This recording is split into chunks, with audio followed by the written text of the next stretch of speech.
Good afternoon, it's Sunday. Come on in, come on in. So I just wanted to talk today. I think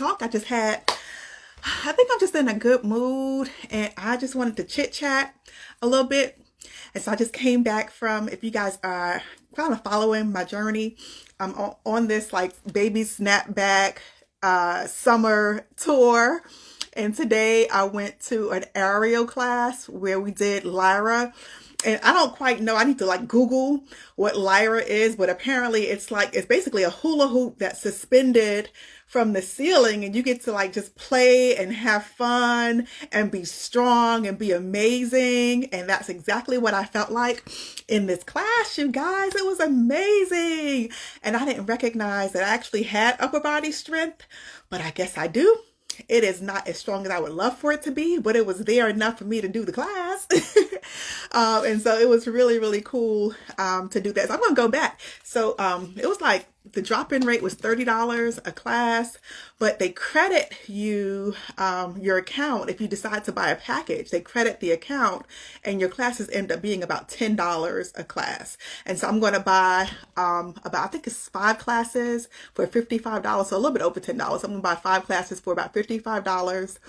And I'm going to go back once a month or so and get my aerial skills on and my strength training. And it actually makes me want to do more upper body because I'm like, this is my weak part. My upper body is my weak part.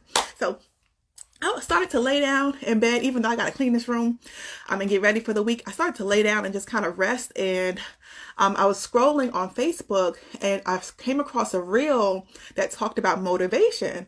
And it said, the guy that was on the reel, he said that when you, what did he say? He said, when you cannot find the motivation, be consistent.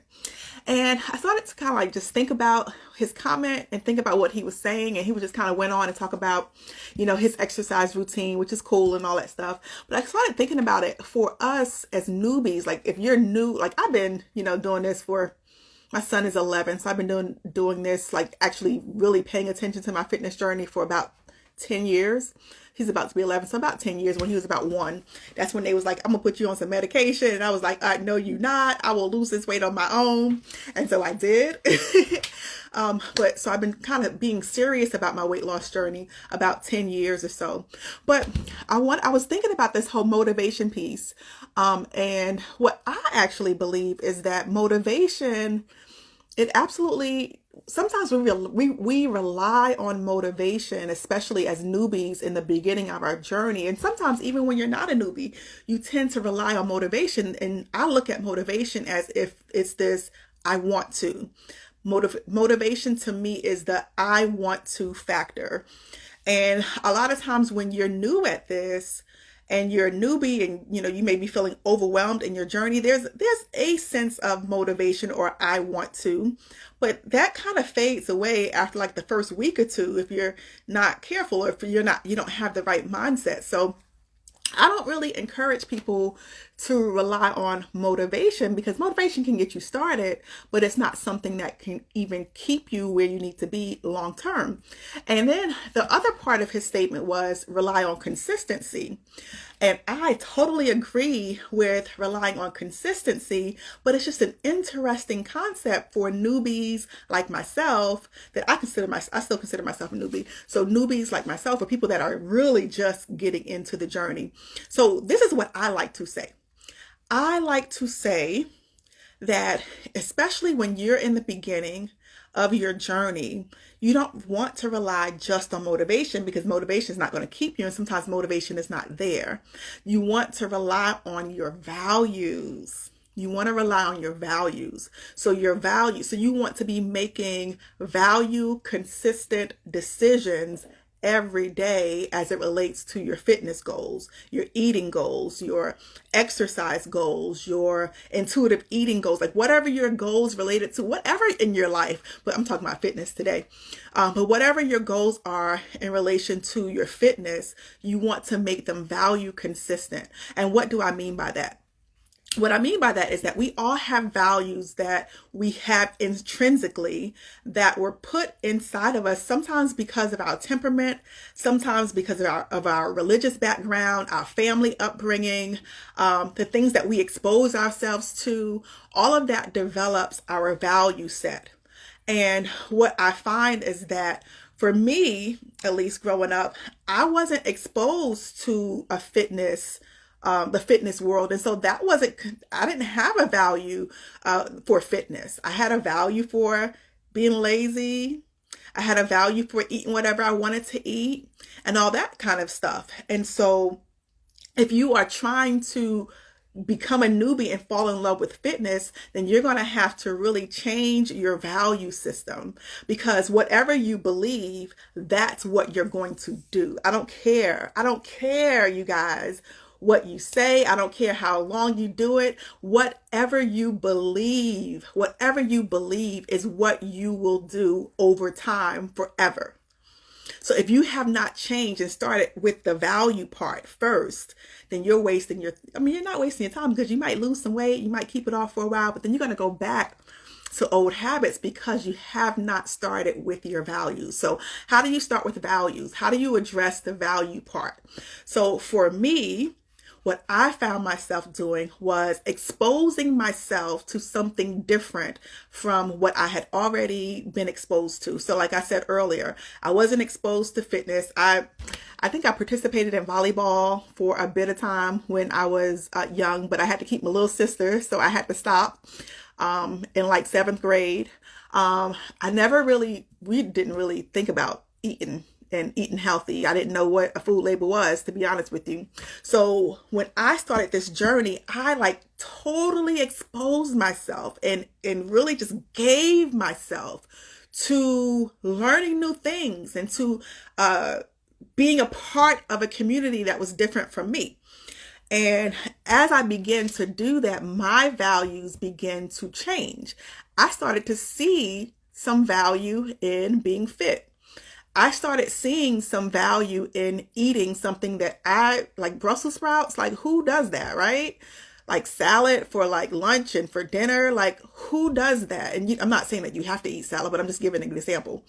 Running for fun. Like, who does that, right? And so in the beginning, those were not my values. But the more I started to I didn't even do anything different.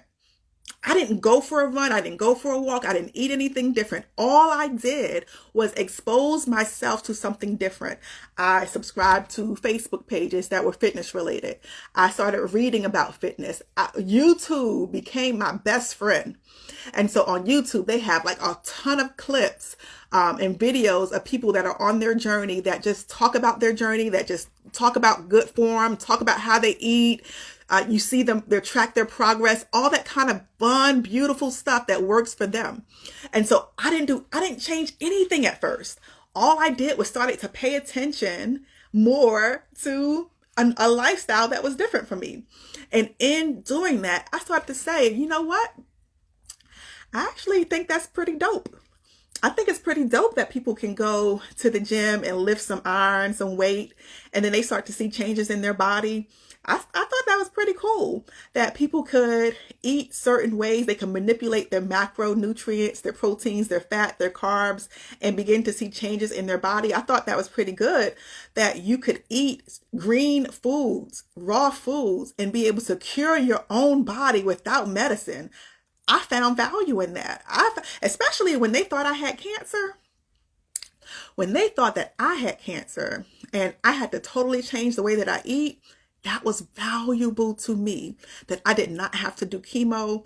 I did have a surgery, but I did not have to get multiple surgeries, that tumors started to shrink. Like, that was valuable to me without me changing anything in the beginning.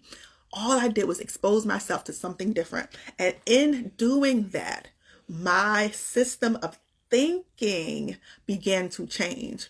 And then once my system of thinking began to change, because it's hard to believe something and not act on it. If you really, really believe it, if you really believe it, it is hard to not act on it. So then what I began to do was I began to actually start putting some legs behind the new beliefs that I had.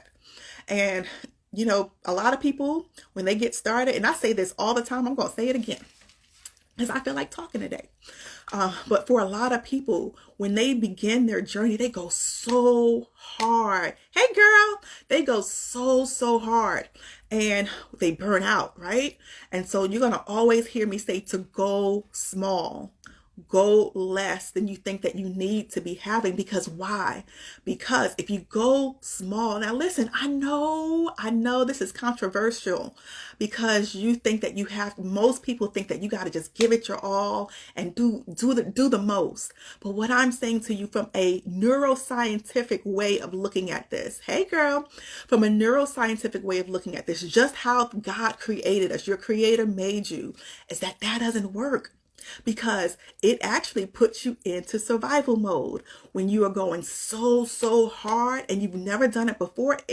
You can easily get into survival mode because it becomes a threat to you. Your brain starts to think that you're threatened, so it begins to pull away from that threat and goes to try to find comfort. And sometimes for most of us, if you're on like anything like me, that comfort is food. So what you need to do instead, I want you to listen to me. This works for me all the time. I do it all the time for myself.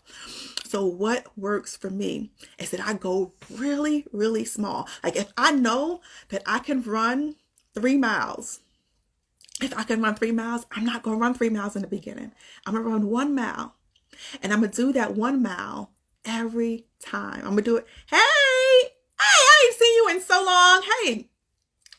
And I'm going to run that 3 miles. I'm not going to run the 3 miles. I'm going to run the 1 mile, even a half a mile. I'll run a quarter of a mile. I will run a quarter of a mile to a half a mile until it feels good to me. And why do I say until it feels good?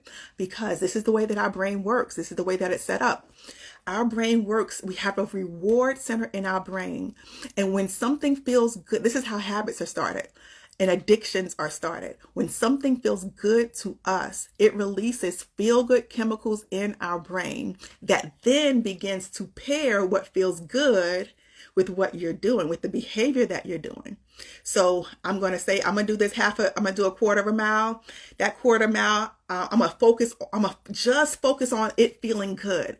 I'm going to focus on how strong I feel. I'm going to focus on the new clothes that I got on. I'm going to focus on whatever it is that makes me feel good. And that is what happens when your brain starts to release chemicals, the feel-good chemicals, and then it hits your reward center. And then your brain is like, do that again. We want to experience those feel-good chemicals again. So whatever you did to get that feel-good chemical going, do it again. You begin to get addicted to the lifestyle because your brain begins to pair this feels good with running, in my example. And so then you start to do that consistently. And every time you do it, your brain is like, yeah, we want more of that. We want more of that. And that reinforces the consistency, the small level of consistency reinforces your values and reinforces your desire to accomplish what your fitness goes are. Does that make sense? And so then once you have gotten really good, this is the consistency part that the guy was talking about in that reel. Once you've gotten really good at that smaller goal, that quarter of a mile, that half of a mile, that's when you up the ante a little bit. That's when you start to do more. Maybe you start to do a half a mile and then that feels good. But at any point in time, it does not feel good. You got to go back. Instead of doing the half a mile, you go back to a quarter of a mile until it feels good again. And then once it feels good again, then you pick it up again. But you got to work with yourself and you got to have patience in this journey or you're going to burn out and you're going to just stop. And the goal is not to stop. The goal is to keep going by using the way that we're set up in order to help you to find the motivation, by using the consistency, by using the natural way that our bodies are set up. So I just wanted to come on. Let me just sit with myself for a second to make sure that's all I wanted to say. I think it is. I got to just make sure. Let me just sit. Because after I hit this end button, I'm going to go back and doing something. I'm going to be like, oh, I want to say this. And it's going to be too late. So I got to just sit with myself for a second. Yeah, okay. I think I said everything I wanted to say today. All right. So that is how, hey, again, that is how you get going as a newbie in terms of your fitness goals. Anything that you're trying to do, break it down into small steps. First of all, address the values part of it. If you don't address that, then you're going to find yourself going into circles. Then that means that you got to spend all of your time on the values. Spend a lot of time just on the values. Like there are some times when I'm working with clients, there are times that we don't even work out for like 2 months. And that's weird, right? But we're developing a system inside of them that will sustain them for life, not for 6 months, not for a couple of months, not for a year, 5 years. I'm talking about for life. I'm trying to change people's way that they see this journey. All right. So if you need to spend in the beginning, if you need to spend 2 months just on developing your value system and making it so that you can be consistent and act in value consistent ways with your goals, then you spend those 2 months, whatever amount of time that you got to spend, you spend that time focused on the front end so that on the back end it's easy peasy. That's what I got to say. All right. Love you guys. I'll talk to you later. I may come on live again. I don't know. We'll see. I'll come on later. Bye.